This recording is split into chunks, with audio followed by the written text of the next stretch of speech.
अहमदाबाद से भुज होकर हम माता का मठ पहुंच सकते हैं। मंदिर के दोनों ओर प्रवेश द्वार है। आप आगे और पीछे दोनों तरफ से मंदिर में प्रवेश कर नमस्कार सकते हैं। दोस्तों, हमारी विरासत के श्रृंखला में आज हम आ पहुंचे हैं माता नौमढ़, माता के मढ़ नामक मंदिर में, जो गुजरात के कच्छ जिले में भुज से 95 किलोमीटर दूर स्थित है। और ये गुजरात के कई समुदायों की कुल देवी के रूप में बहुत प्रसिद्ध है। आशापुरा माता का मंदिर बहुत ही प्रसिद्ध मंदिर है, जहाँ दूर दूर से दर्शनार्थी और भक्त माता के दर्शन करने हेतु आते हैं और अपनी मनोकामना और इच्छाएं पूरी करते हैं। तो आइए अंदर चलकर हम माता के मंदिर का दर्शन करते हैं, आशापुरा माँ के दर्शन करते हैं और वहाँ के भक्त और महंत पुजारी से उनके इतिहास को जानेंगे। यह मंदिर मां आशापुरा को समर्पित है और गुजरात के भुज शहर से 138 किलोमीटर की दूरी पर स्थित है। इस मंदिर का निर्माण 14वीं शताब्दी में अनागोर और अजो द्वारा किया गया था, जो बनिया जाति से संबंधित थे। लोक कथाओं के अनुसार देवचंद एक बनिया, जो नवरात्रि के दौरान अपनी निर्मित वस्तुओं को बेचने के लिए इस मंदिर के क्षेत्र से होकर गुजर रहा था, काफ़ी रात हो जाने के कारण और नवरात्रि का समय होने के कारण उसने वहीं रहकर माता की पूजा करने का फैसला किया। और एक रात उन्हें माँ आशापुरा स्वप्न में दिखाई दी और उन्होंने उनसे कहा कि वो वहाँ मंदिर बनवाए। माता ने ये भी कहा कि जब वो सुबह उठेगा तो उसे अपने बगल में एक नारियल और एक लाल रंग का कपड़ा पड़ा हुआ मिलेगा, क्योंकि उसे विश्वास हो जाएगा कि माता ने उन्हें स्वप्न में आकर आज्ञा दी है। और माँ ने एक शर्त भी रखी कि एक बार मंदिर का निर्माण हो जाने के बाद उसके दरवाजे बंद कर दिए जाएं और 6 महीने तक किसी भी भक्त को वहाँ प्रवेश नहीं दिया जाना चाहिए। और यही वो महीने थे जब माँ आशापुरा ने खुद को मंदिर में स्थापित किया, क्योंकि ये स्वयंभू मंदिर है और माता की मूर्ति स्वयंभू है। देवचंद को मंदिर के अंदर से संगीत और दिव्य ध्वनियाँ सुनाई देती थी। वो रोज उस अलौकिक ध्वनि को सुनते और वहाँ पूजा करते, वहीं रहते।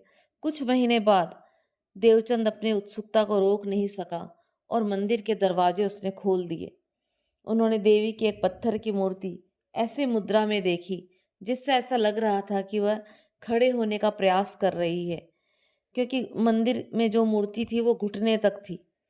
और इस तरह से ऐसा कहते हैं कि ये मूर्ति धीरे धीरे एक एक इंच बढ़ रही है। तो ये मंदिर बहुत ही चमत्कारी है, क्योंकि इनका नाम भी आशापुरा इसलिए रखा गया क्योंकि ये आने वाले भक्तों की हर मनोकामना को पूर्ण करती है, उनकी आशाओं को पूर्ण करती है। और मंदिर में माता का बहुत ही चमत्कार है। हजारों लोग मंदिर में दर्शन के लिए आते हैं। तो आप भी आइए, दर्शन कीजिए और मंदिर की अलौकिक शांति का अनुभव कीजिए। जय माँ आशापुरा। मंदिर की संपूर्ण जानकारी हेतु मुख्य पुजारी जी के पास चलते हैं। માતાજી છે ને 500 વર્ષ આમ તો પહેલેથી 500 વર્ષથી ઉપર હશે, સ્વયંભૂ પ્રગટ થયેલી माँ છે। स्वयंभू प्रकट हुई है माँ।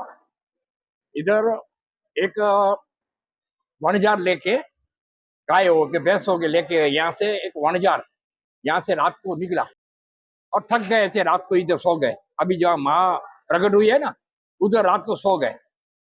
तो रात को मैया उसको सपने में आई, उसको क्या बोली कि मैं इधर प्रकट होने वाली हूँ, तो तुम इधर देवल बनाइए, मंदिर बनाओ। तो उसने बोला इधर तो जंगल है, तो मैं मंदिर बना के कौन दर्शन करने की, इधर कोई आएगा नहीं, कोई जंगल है। वो बोला मैं बोलती हूँ ना, तुम इधर मंदिर देवल बनाओ और देवल बना के दरवाजा बंद करना, 6 महीना तक दरवाजा खोलना मत। और अंदर से माँ प्रकट हो रही थी ना, तो अंदर से झांझर का आवाज आ रहा। हाँ, आवाज आने लगा। तो उसको ऐसा हुआ कि ये माँ हमको बोली थी 6 महीना तक मंदिर का दरवाजा खोलना नहीं, ये क्या है ये। विचार में उसने 4 साढ़े 4 महीना हुआ, मंदिर का दरवाजा खोल दिया। तो उसको बहुत अफसोस हुआ तो माँ क्या बोली, देख बेटा चिंता मत कीजिए, मेरी जो इच्छा होती है ना वही होता है। अभी जो माँ प्रकट हुई है ना, उसका जो पैर है ना, पैर घुटन वो जमीन में है। अच्छा। अभी आप दर्शन किया आपने, हाँ। जो उसका घुटन है ना जमीन में है। अभी माँ ऐसी देर से बढ़ती है, ऐसा भी बढ़ती है, मगर पैर उसका आज भी जमीन में है। तो ये स्वयं भी है, उसका पहला कुछ नाम नहीं था माँ का।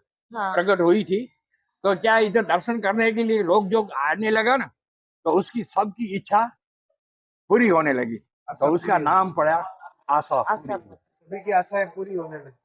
अब इधर आके माँ के पास जो अरदास करते हैं ना, माँ के पास हाँ। बोले कि ये हमें इच्छा है तो वो पूरी करती है, इसलिए उसका नाम पड़ा है आशा पूरी। आशा पूर्ण करने और वाली नवरात्रि माता। के अंदर, असुर नवरात्रि के अंदर इधर पहले षोडोपचार की पूजन होता है और फूल माता जी के ऊपर हाँ। रखते हैं, और पूजा सामग्री हो जावे ना बाद में, जहाँ जब ये आरती होती है, आरती होती है तो फूल इधर लेने के लिए भुज से महाराष्ट्री आते हैं।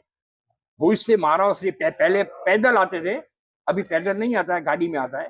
रात को इधर रुकते हैं माँ के पास ऐसा, और उसको माँ ऊपर से इतना बड़ा ऊपर होता है फूल, यहाँ से इतना, और माँ उसको फूल देती है। आज भी कलयुग के अंदर हम भी अंदर होते हैं। नवरात्रि हम क्या है, नवरात्रि के 9 दिन माँ का पूजा षोडोपचार हम करते हैं। हाँ। उसके बाद हमको अंदर जाने बाद में किसी को मना है सब। अनुमति नहीं है। हाँ, कोई पुजारी के बिना कोई नहीं जा सकता। हाँ। ऐसी माँ है, सबकी आशा पूरी करती है। हमारा भी बहुत सौभाग्य है कि हम सभी आज दर्शन करने आ पाए। नहीं, कोई सवाल नहीं। ये है मंदिर का प्रवेश द्वार। यहाँ से बाहर निकलने पर आपको मंदिर के बाहरी स्थान पर दोनों ओर बहुत सारी दुकानें दिखाई देगी, जिसमें पूजा से संबंधित बहुत सारी चीज़ें मिलती है, और आप यहाँ से प्रसाद के लिए पेड़े और अन्य सामग्री खरीद सकते हैं। माता के दर्शन के लिए जाने के समय आप यहाँ से खरीदारी करते हुए और दर्शन के उपरांत भी आप यहाँ से बहुत सारी सामग्री, चूड़ी, बिंदी और श्रृंगार का सामान खरीद सकते हैं। बहुत ही सुंदर और बहुत ही भव्य मंदिर है। जब भी आप कच्छ क्षेत्र में आए तो मातानु मढ़ के दर्शन अवश्य करें। इस मंदिर में ठहरने की व्यवस्था भी है, आप आराम से यहाँ ठहर सकते हैं। खाने पीने की निःशुल्क व्यवस्था है और 24 घंटे यहाँ भंडारा चलता है।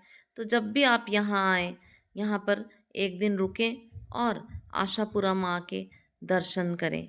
जय माँ आशापुरा। मातानोमढ़ मंदिर तक पहुँचने के लिए निकटतम रेलवे स्टेशन भुज रेलवे स्टेशन है, जो कि लगभग 120 किलोमीटर दूर है, और निकटतम हवाई अड्डा भुज हवाई अड्डा है, जो लगभग 100 किलोमीटर दूर है। इसके अतिरिक्त यात्री राज्य परिवहन की बसें, निजी बसें और पर्यटक कैब के द्वारा भी आ सकते हैं। तो एक बार अवश्य दर्शन कीजिए।